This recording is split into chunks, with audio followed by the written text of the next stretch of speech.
Although they've been extinct for quite some time, the Megalodon shark is a creature that has long captured our imagination. There are so many fascinating facts about this enormous shark that it's regarded as one of the largest and most powerful vertebrates in history. In this video, we'll tell you some incredible facts about the Megalodon that you may not have known.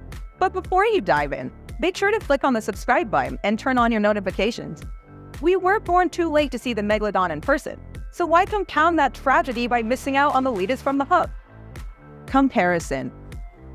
While we're totally confident that Megalodons are long gone, it's fun to imagine what it would be like to see one swimming in the ocean today. If a Megalodon started in Jaws, they would have needed a lot more than a bigger boat to take it down.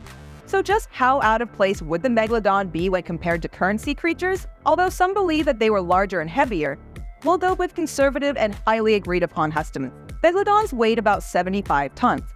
That's about half as much as an enormous blue whale, or about 7 10-ton killer whales.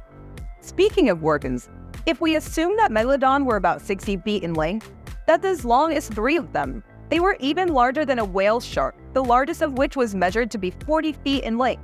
And while whale sharks only feed on small plankton, Megalodon was a ferocious apex predator. They'd be comparable in size to the gentle humpback whale, since female humpback whales grow to a maximum length of about 52 feet. One of the smallest species of sharks, the dwarf lantern shark, is about 8 inches long, making it slightly larger than even a single tooth of the Megalodon. The Megalodon was such a fascinating and fearsome animal that it feels as if we could have talked about it all day. Predation. Even the mighty great whites aren't above scavenging for a meal if they smell a feast of whale partners floating in the sea. In fact, scientists believe that scavenging may be a bigger part of the great white's diet than we previously thought. Most sharks today are opportunistic predators, meaning they tend to eat whatever's available. However, scientists believe that the Megalodon was the most formidable carnivore to ever exist, on land or sea. Their enormous size, coupled with their ability to swim at high seas in their strong jaw, make this shark a fearsome apex predator. There is no shortage of whale bones found with deep, large gashes made by Megalodon. We mentioned earlier that it's believed that Megalodons came up from underneath their prey, similar in a manner to great whites. However, Megalodons are thought to have displayed a more aggressive, ineffective hunting strategy. While examining the remains of a 30-foot-long baleen whale, it seemed that a Megalodon had focused its attack on the tough, bony portions, such as the shoulders, flippers, and ribs. These are areas that the great white would avoid.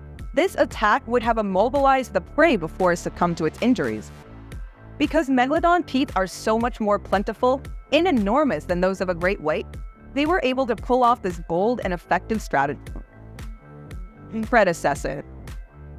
We mentioned earlier in our video that Megalodons evolved from another prehistoric shark known as the Otodontidae.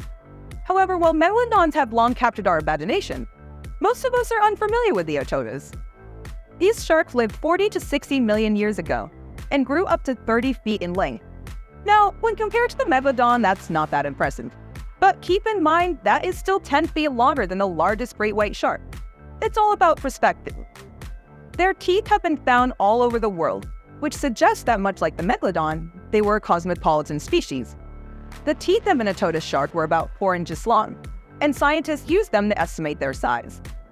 Upon close examination, their teeth were found to have just a hint of the serrations that Megalodon teeth would eventually have. This is a major similarity and will net cause scientists to realize the evolutionary link between Otodontidae and Megalodon. While Megalodon means big tooth, Otodontidae come from Greek, meaning ear-shaped tooth.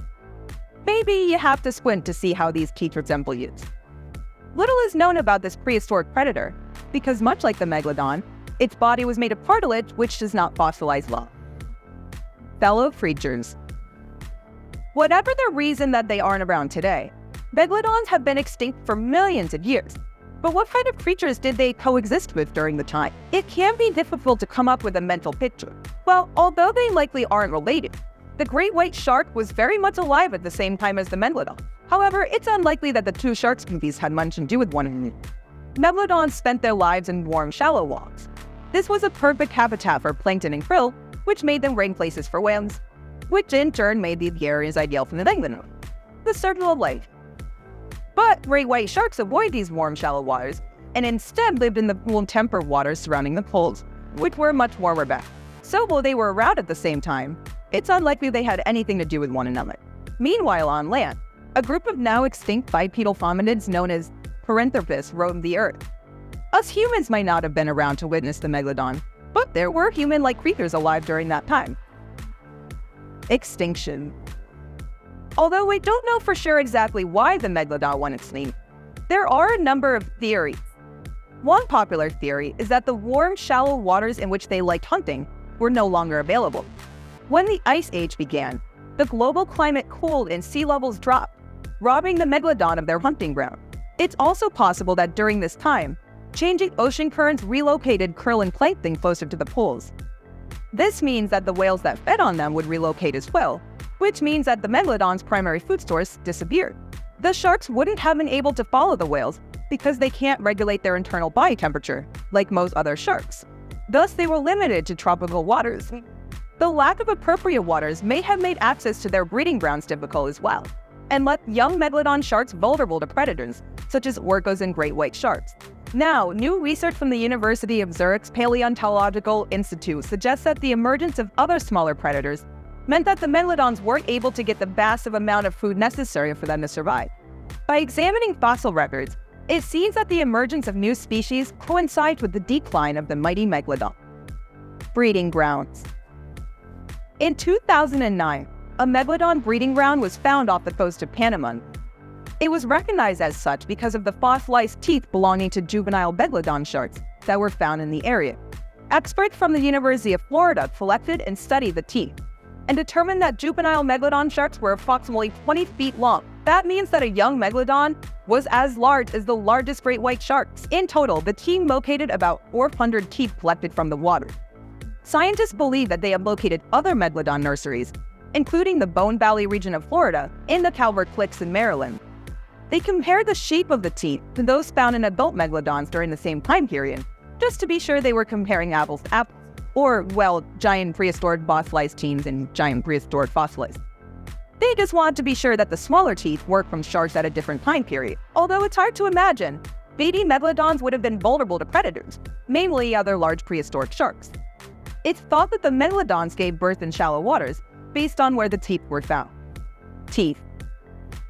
Well, you won't see them swimming in the ocean today.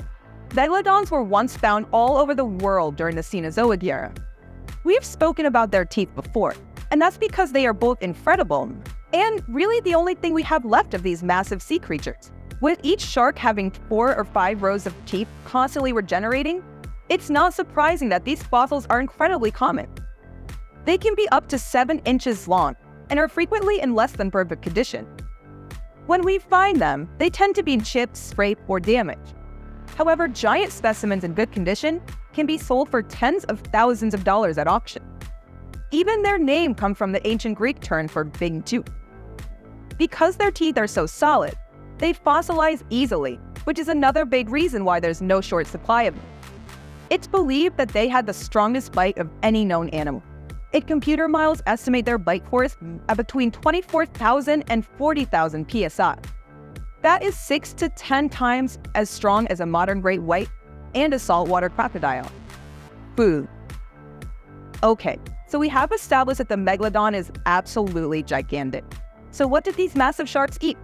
Well, the short answer is whatever they want. But a more specific answer can be found by examining fossil evidence. To provide enough power for their massive bulk, it's likely that they required about 2,500 pounds of food per day. That's about 1.5 pounds, if pounds are your preferred method of measurement. While young Megalodons were limited to sea cows, sea lions, and turtles, adults would have been able to prey on marred whales. In fact, the teeth of ancient Megalodons have been found near their port. Finding Megalodon teeth means there's a great chance of finding other marine fossils nearby. Each Megalodon had 4 or 5 rows of teeth, and any teeth that were lost would replace within 48 hours. They would come up underneath their prey and slam into it at high speeds, much like the great white sharks of today have been known to do. Even if their prey managed to avoid ending up in their toothy maw, they'd likely sustain enough damage to ensure that they weren't going to his family. When Megalodon fossils were first discovered, there was a lot of debate about which genus they belonged to. Many scientists were quick to classify them as Carcharocles and assume that they were members of the Lambdidae family. along with great white sharks. These sharks tend to be heavily built and swim quickly through the ocean. However, as our knowledge of taxonomy grew and gaps in the fossil record began to fill in, it became apparent that this classification just didn't fit. Now it's thought that megalodons were the endpoint of a chronos species. A chronos species is a group of species derived from a single pattern development that shows a single evolutionary line instead of divergent species. It's now believed that the megalodon belongs under the family Otodontidae, which can be traced back to the Otodus shark. While the media likes to portray the megalodon as an oversized great white, that claim just doesn't map to the fossil records. It's more likely that the great white shark evolved from the now extinct broad-toothed mako shark and branched off about 5 million years ago. Size. When the gigantic triangular fossilized teeth of the megalodon were first found, people believed them to be petrified tongues of dragons because their skeletons are formed of cartilage rather than bone, like all other sharks. Their fossils have been poorly preserved over the years. Their teeth are the part that we are most familiar with because they hold up much better than cartilage. However, based on the records that we do have, it's estimated that the creatures can reach a length of 59 feet. That's 3 times longer than the largest great white shark ever recorded.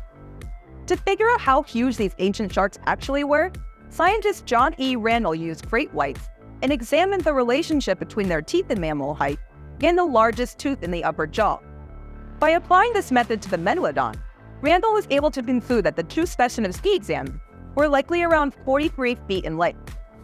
Years later, scientists believed that they had found a linear relationship between the shark's length and the height of their largest anterior tooth located in the upper jaw. By applying this method to a megalodon tooth, they realized the creature would have been approximately 53 feet long. Because sharks have triangular teeth, the maximum tooth height is actually measured from the tip of the tooth to the lobes of the root, measured diagonally. Other methods involving using crown height and root width, and there is some disagreement about how large these sharks can get, with some people believing that they can grow up to 90 feet long. Thanks for watching our video, and we'll see you next time.